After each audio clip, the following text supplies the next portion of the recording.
Do you ever feel like that you don't fit in? That the world around you spoke one language and you spoke something different? Do you feel like that? That's me growing up.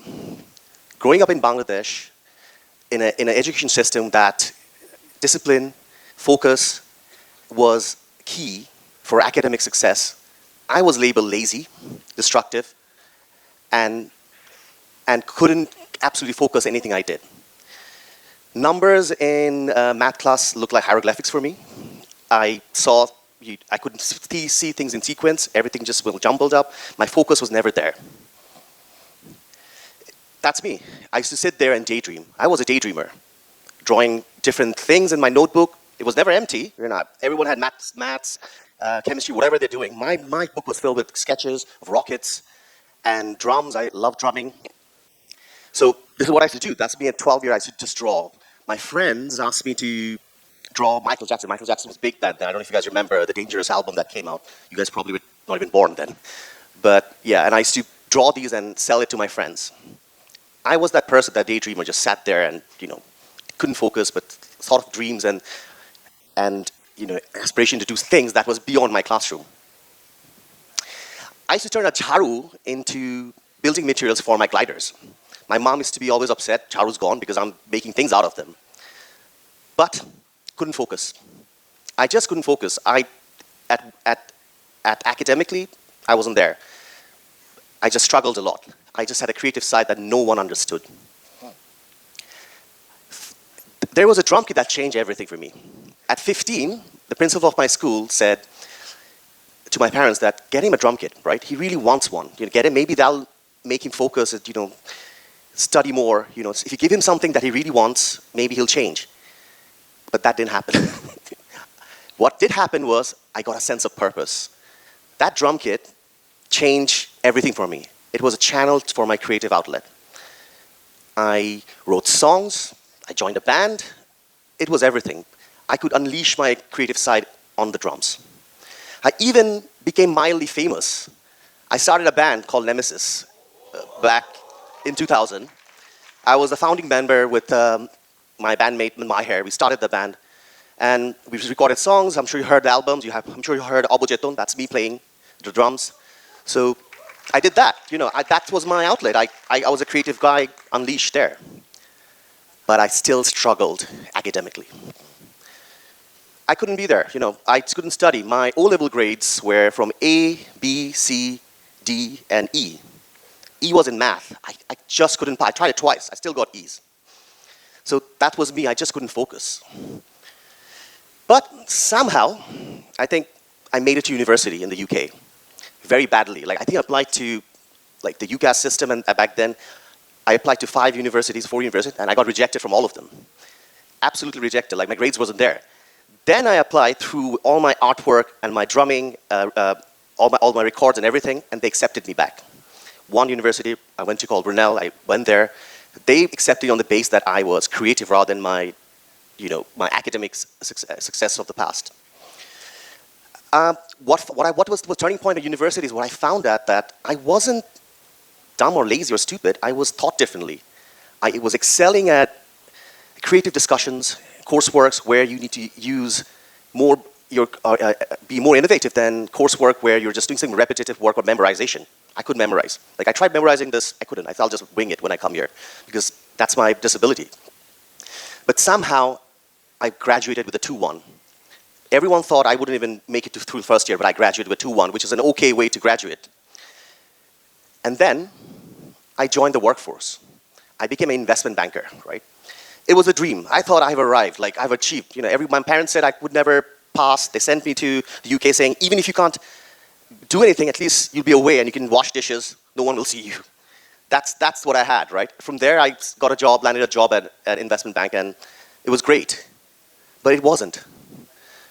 What happened was I landed a job in the same space where system and processes and rule books were there, and I couldn't follow. I couldn't keep up. I did very well in the interviews, and they thought they hired someone great, but when I started working, the same problems arrive. The same repetition, boredom, daydreaming, all that happened. And for the first 4-3 years, I didn't succeed in that role.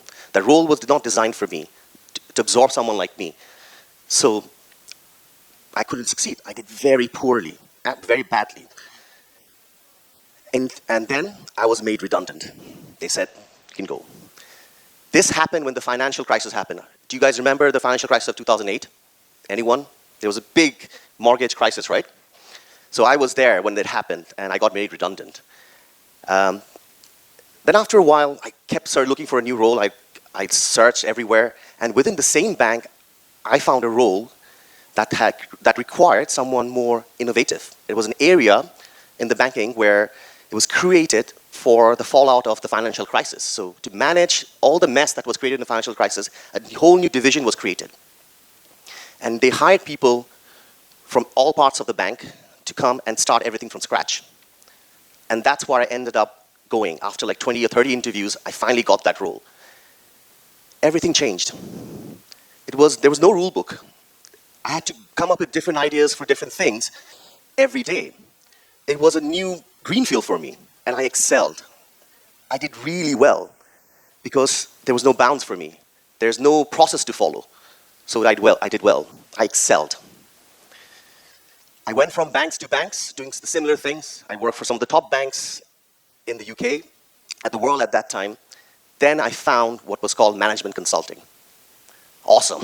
I thought that's it, right? No 2 days is the same for a management consultant. It was different projects every day, in different projects, different things. You're managing teams, you're managing ideas, you're innovating. I was just having the best time, right? But still wasn't enough. But it kind of did give me an indication that, you know, this is what I need to do for my life. I need to be in creative areas. I can't be bound to processes and repetition. I need to be places where there's an area there that kind of nurtures my creative side rather than constrict it. So management consultant was it, but wasn't enough. In my 30s, I figured out what's wrong with me. It's called ADHD, Attention Deficit Hyperactive Disorder. This is what's wrong with me all my life. My brain didn't think in sequence. It thought in multiverses, in different connections, and at a speed that even I couldn't keep up. I struggled with detail, but excelled at big picture strategy, creative thinking. I did that well. Chaos then became my strength. I used that side in my work, in everything, in drumming, in music. I was great, but detail-oriented work, I wasn't. It took me 30 years to figure out what was wrong with me. So in my mid-30s, I figured out ADHD is what's wrong. And I used it to my advantage. I became an entrepreneur. My first stab at it was a magazine business that I set up in UK with my partner at that time. And it was amazing. My creativity was unleashed. I didn't, no one could hold me back. Even my last role, there were still boundaries, but this one I could do whatever I want. In the morning, I was designing front covers of magazine. Those are the covers I designed. And in the evening, I'm doing price strategy, how to expand in Australia. We became the largest cake magazine in the world. And we did cake awards. All the Netflix shows you've watched on cake, boss, and everything, it's all consulted by us. We became that element. But it still wasn't enough. I wanted to do more. I wanted to do more things. So I came back to Bangladesh in COVID and started Orogo. Orogo was started in 2020 to alleviate the problems we have in healthcare. The first thing we attacked was access to genuine medicine. Our focus has been to find, sourcing, and produce and provide services that give you access to genuine medicine and healthcare. First was online pharmacy. Now we're doing lab testing, and soon we'll be doing doctor consultation, health insurance, and so on. We started in a small shop. That's the first shop that's our operation. Our IT is on to the left. That's our IT department. Everything, coding was done there, with 8 people in a small 300 square feet house, shop. Now we are 500 plus strong. We are the largest health tech in Bangladesh and the 3rd largest e-commerce in the country. This is where I could unleash my creativity. No bounds. I still struggle in meetings. I tell them, guys, we can't have more than 30 minutes meeting because I'll lose. I'll start drawing things on paper, right? So 30 minutes is you get 30 minutes from me, then my attention span is gone. So my team works around like that. They come, give me quick information in the first 5 minutes, and then I'm lost, right? So that's how I worked. So what did it teach me? What was my flaws? I kind of turned it around. It gave me unique perspective of things that people missed. I thought out of the box. When I struggled with repetition and thrived in creativity, I found areas where I could excel. I could apply myself. I stayed away from things I can't do. Detail work, checking things, I can't do that. I turned all my chaos into a tool. My flaws became my superpower. What's to take away from this? This is my lessons for me. What makes you different is your power, your uniqueness, right? And for me, it was my ADHD. I forged my own path. I succeeded, I failed, took wrong turns, came back, but through the journey, I did find my uniqueness. I wish I did it before, but it took me 30 years to find that. And I turned this chaos into something that I can use to my advantage. So, what is the end of it all, right, for me? We need all kinds of minds in this world. Creative minds, we need fast-moving, high energy, all kinds of creative people.